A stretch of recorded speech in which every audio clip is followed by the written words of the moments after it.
communication and the church. Okay. Now, I would concentrate on two topics, namely what to communicate and how to communicate. Church is the sacrament of Jesus Christ. That means she has to be here a sign and an instrument of human salvation.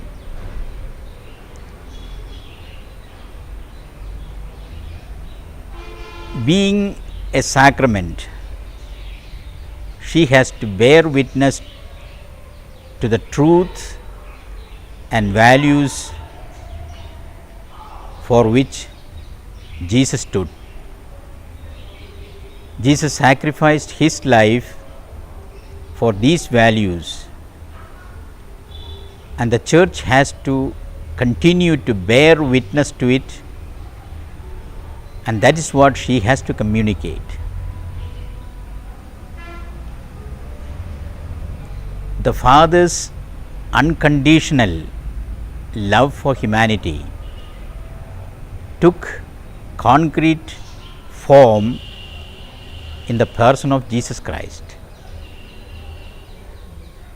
And it is this that the church is expected to bear witness to. As you understand, the modern youth are not taken up with what you say, but they are looking for people who are substantiating what they say with their life pattern. In other words, it is a witness that has greater communicative power than the words that are spoken or written. Therefore, the church's communication should concentrate itself on people who are able to bear witness to the truth and values they preach. Here I would like to mention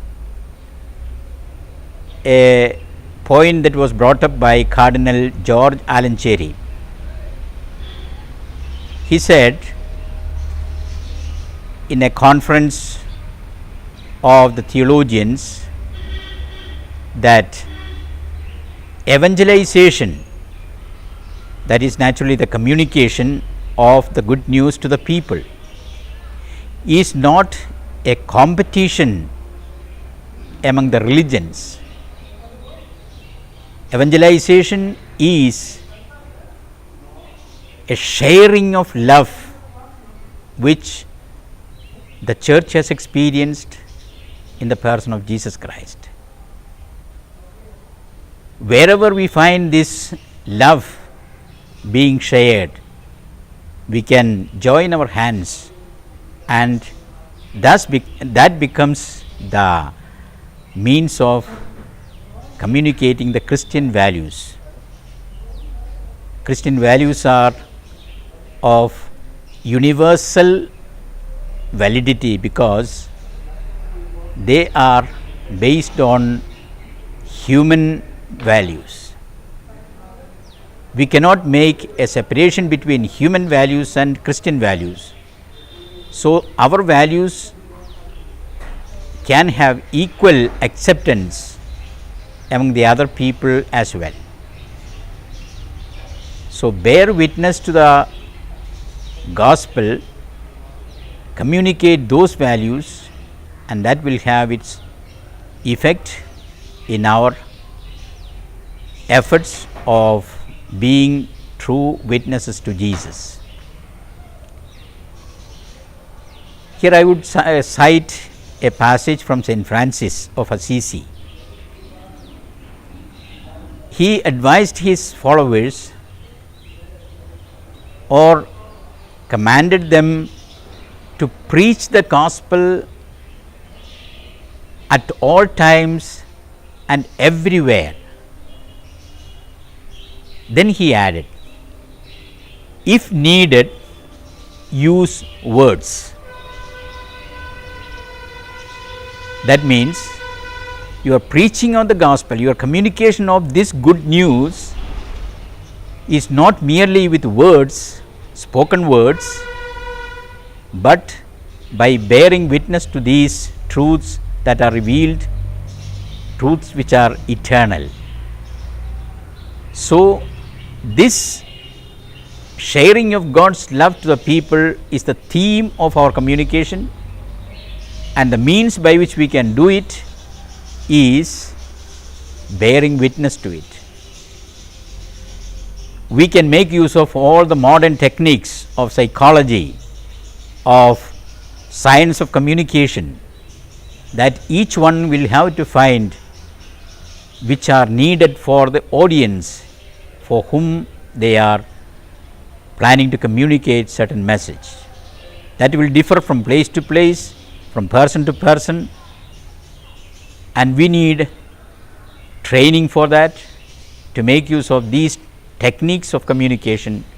But the central point is, this truth must be communicated, and this truth must be communicated in a concrete way which can be experienced by people who are supposed to be the target of our communication. Thank you. Fundamentally, there is a profound sense of we belong to a loving Father, whom Scripture reveals Father of mercies. He has revealed Himself to the person called Mary, and her life has become full of godliness because God so self-gift by offering His own Son to her. She is enriched so much, and her life stands always a person who lived with Christ for God, for His children, for humanity. That is why she is called Mother of Humanity, for she communicates the heart of God by living with her Son in all His situations for salvation of humanity. And personally I feel God blessed me. Christ is living in me. I am enjoying Him. When I eat the gospel and drink, as much as possible, the gospel becomes my joy, my strength. And I need to tell others Christ is in me. Christ Himself expresses or reveals or communicates through this little creature His goodness to others. Others are attracted. I think this is the best communication. Christ reveals Himself through me, through you.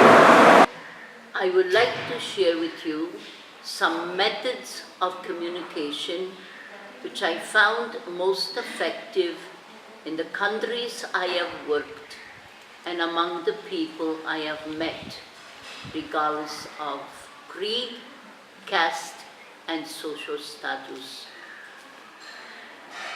Most of these methods are non-verbal, but very effective.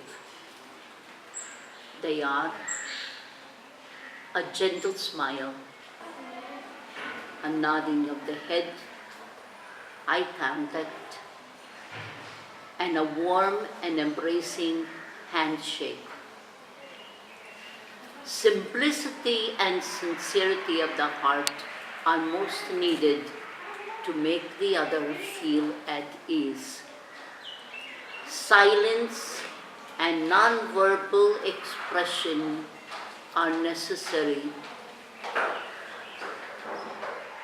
Again, non-verbal expressions such as nodding of the head, eye contact, silent and attentive listening while the other is speaking are more eloquent than any words spoken. Some words that can be shared with the other at the given and opportune time would be words of compassion, words of empathy, words of assurance and forgiveness. One may ask at the conclusion of the interview,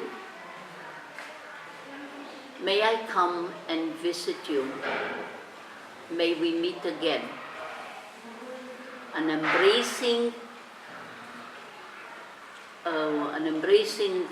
would be the most effective conclusion of the conversation where the culture permits it.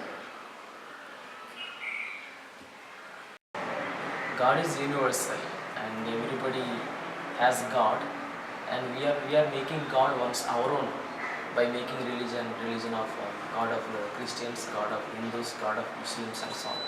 But God is not anybody's property, He is universal God. Once one understands that God is everybody's or He belongs to everyone, then one has no question of this religion, that religion, and one is open to everybody. There is an open dialogue. So one can have an open dialogue by thinking that God is not one's own. He belongs to everyone. So there is no one religion, universal religion, and anybody can approach anybody else.